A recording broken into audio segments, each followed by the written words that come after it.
Aujourd'hui est la veille de la Illoula de notre maître le Noam Elimelech, dont la force spirituelle est immense. Sa Torah protège et sauve, et elle constitue un canal menant à la connaissance supérieure, fortifiant l'âme et la vivifiant par une nourriture spirituelle qui lui donne vie. Sont bien connues les paroles de mon aïeul, Rabbi Meir Abouatsira, qui affirmait que dans chaque maison doit se trouver le saint livre Noam Elimelech. Et sur la tombe du Noam Elimelech, nous ressentons que s'ouvrent des portes de grâce et de faveur célestes. Dans la Paracha Pekudei, notre maître traite de la question du tzaddik et de la tzedaka. Le sujet de la tzedaka est extrêmement délicat, et celui du tzaddik qui reçoit la tzedaka est également très complexe. Dans notre génération, par nos fautes, certes, mais aussi par un mérite particulier, nous avons vu apparaître un phénomène de tzedaka comme il n'en existait dans aucune génération. Des hommes se dévouent corps et âme pour la tzedaka, et partout, des juifs pieux et purs veillent avec un grand soin à accomplir cette mitzvah.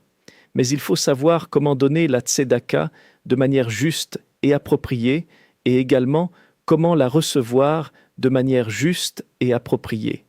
Car la pensée et l'intention de celui qui donne, ainsi que celle de celui qui reçoit, exercent une grande influence sur la tzedaka et sur la réparation spirituelle qu'elle produit dans les cieux. Ainsi l'enseigne également notre maître le saint Or HaHaïm.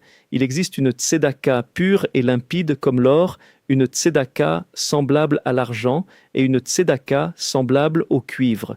Celui qui donne la tzedaka d'un cœur parfaitement entier et celui qui la reçoit avec un cœur également entier produit une tzedaka comparable à l'or qui représente la perfection la plus élevée. Il existe une tzedaka comparable à l'argent lorsqu'elle n'est pas entièrement faite pour le ciel ou qu'elle n'est pas accomplie avec une intention parfaite. Et il existe une tzedaka semblable au cuivre lorsque l'homme la donne sous contrainte et non de tout cœur. L'homme doit donc veiller à donner la tzedaka avec un cœur entier et à savoir où et comment la donner. Quant à celui qui la reçoit, il doit être d'une droiture et d'une intégrité parfaite, car il peut, à Dieu ne plaise, porter atteinte à l'abnégation et au mérite de celui qui donne la tzedaka. Notre maître explique ainsi la grandeur de l'acte de tzedaka. Celui qui donne la tzedaka à un tzaddik parfait réalise une union spirituelle dans les attributs supérieurs. Selon les paroles de mon aïeul, l'Abir Yaakov, chaque acte, même le plus petit, et chaque parole, même un simple son sortant de la bouche de l'homme, provoquent un mouvement et un changement dans les cieux. Comme l'enseigne le Saint Zohar, lorsque l'homme accomplit ici-bas un acte bon ou une parole bonne, cette force s'élève dans les mondes supérieurs, transforme les mondes et redescend ensuite pour influencer l'homme. À l'inverse, si l'homme est défaillant dans ses paroles ou dans ses actes, cette imperfection s'élève également vers les hauteurs, y cause un dommage et redescend ensuite vers l'homme. La puissance de la tzedaka est donc immense. L'homme doit savoir que la tzedaka, c'est-à-dire l'argent, la richesse qu'il possède, constitue une part de lui-même, car sa force se trouve aussi dans son argent. Si l'argent de l'homme provient du vol, il détient alors quelque chose qui ne lui appartient pas. De même, il est possible qu'un homme gagne une grande fortune, mais que celle-ci ne provienne pas de la racine de son âme et qu'elle n'ait pas été inscrite pour lui à Rosh Hashanah. Elle se trouve momentanément entre ses mains, mais elle ne lui appartient pas véritablement, et au bout de quelques jours, mois ou années, tout peut disparaître. L'homme doit donc prier et demander que ce qui lui appartient réellement lui demeure. Car l'argent de l'homme fait partie de lui-même. C'est pourquoi la Torah dit à propos d'un taureau dangereux qui en corne, le taureau sera lapidé et son maître aussi sera puni. Car le bien matériel de l'homme est une part de lui. Si son taureau cause du tort, cela indique également une imperfection dans son âme. Nous nous souvenons ainsi qu'à la maison de mon aïeul Baba Meir, lorsque quelqu'un venait chez lui et se cognait à la table, Baba Meir en éprouvait de la peine et disait « Il y a en moi quelque chose d'imparfait ». L'argent de l'homme est une part de lui-même.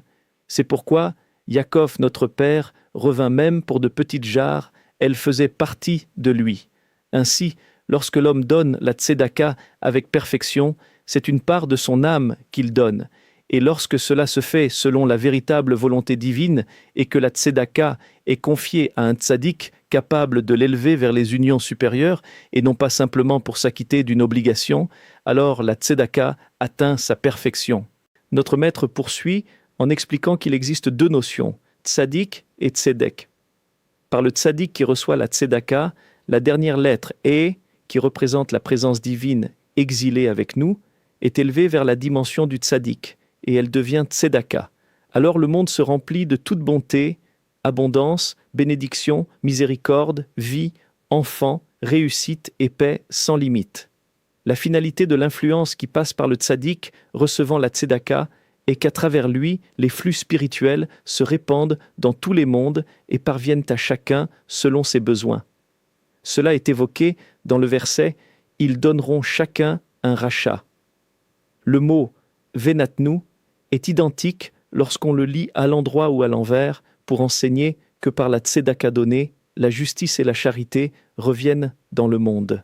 À la veille de la Hilloula du Noam Elimelech, il faut donc renforcer ce fondement immense qu'est la tzedaka qui constitue l'un des piliers essentiels de la vie. Comme l'enseigne la Mishnah, le monde repose sur trois choses, sur la Torah, sur le service divin et sur les actes de bonté. De même que dans l'étude de la Torah, il faut un maître digne d'être comparé à un ange de Dieu et que ce n'est que dans ce cas que l'on peut apprendre de lui, de même que dans la prière, il faut prendre garde à la personne qui officie comme chantre, car si le chantre commet une erreur, c'est un mauvais signe pour toute la communauté, ainsi en est-il également pour la tzedaka. L'homme doit être vigilant, car selon la grandeur de l'union spirituelle réalisée par le tzaddik qui reçoit la tzedaka, telle sera l'influence produite dans les cieux. La tzedaka doit donc être pour l'homme comme de l'or, parfaite et pure.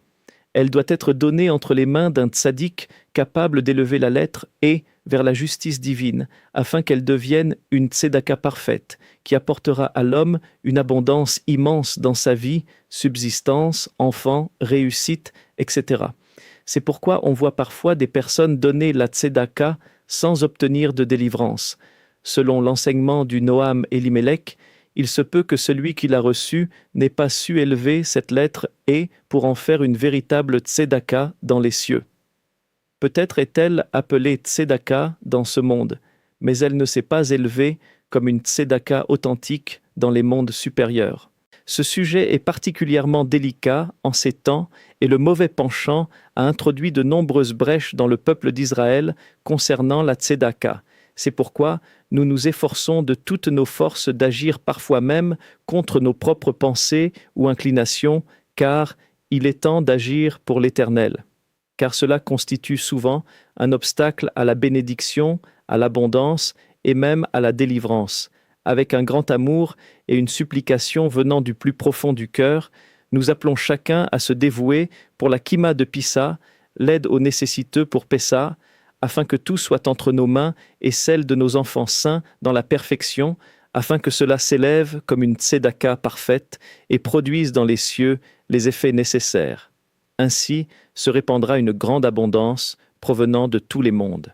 Et par le mérite de notre maître le Noam Elimelech, que celui qui n'a pas eu le mérite de se rendre cette année sur sa tombe écrive sa demande de miséricorde céleste sur un papier, la place dans le saint livre Noam Elimelech et allume une bougie en l'honneur de son âme.